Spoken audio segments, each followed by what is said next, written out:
নমস্কার, welcome to my channel Rina's kitchen. Rina's কিচেনে আবারও একটা নতুন রেসিপি নিয়ে চলে এসেছি। আজকে বানাবো ছোলার ডাল। তো ছোলার ডালের এই রেসিপিতে কি কি লাগছে দেখিয়ে দিই। এখানে নিয়ে নিয়েছি 5 ফোড়ন, সর্ষে আর জিরে। এখন ছোলার ডালগুলোকে ভালো করে ধুয়ে নিয়ে কিছুক্ষণ ভিজিয়ে রেখেছি। যেহেতু অল্প টাইমের জন্য ভিজিয়ে রেখেছিলাম, তাই একবার সিদ্ধ করে নেব এটাকে। আরও কিছু মশলা লাগবে, সেগুলো চলো দেখিয়ে দিই আগে। এখানে নিয়েছি 2টো শুকনো লঙ্কা, 2টো কাঁচা লঙ্কা কুচিয়ে নিয়েছি, একটা তেজপাতা, দারচিনি, লবঙ্গ আর এলাচ, আর আছে গ্রেট করে রাখা আদা আর টমেটো।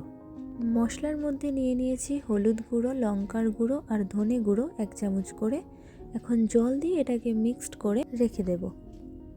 আর একটু ধনেপাতা কুচিয়ে নিয়েছি, যেটা লাস্টে কাজে লাগবে। তো এখন দেখো, ছোলার ডালটাকে ভালো করে সিদ্ধ করে নিয়েছি, সিদ্ধ হয়ে গেছে।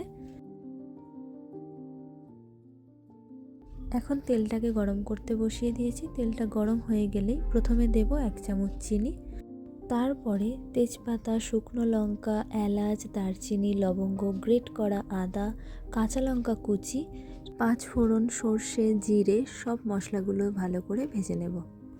যখন লাল লাল করে ভাজা হয়ে যাবে, তখন টমেটো আর পরিমাণ মতো নুন দিয়ে একটু নেড়ে চেড়ে তার মধ্যে গুলে রাখা মশলাটা দিয়ে দেব, দিয়ে ভালো করে কষিয়ে নেব।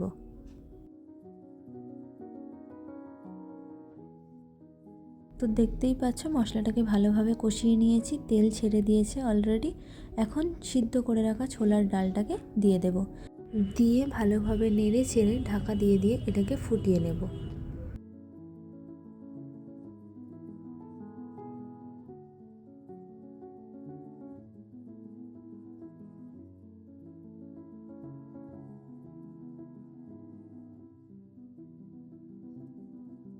তো দেখো, আমার তরকারি তো প্রায় হয়েই গেছে। এখন দিয়ে দেব 1 চামচ ঘি, গরম মশলা আর ধনেপাতা দিয়ে একটু নাড়িয়ে নিলেই আমার তরকারি রেডি।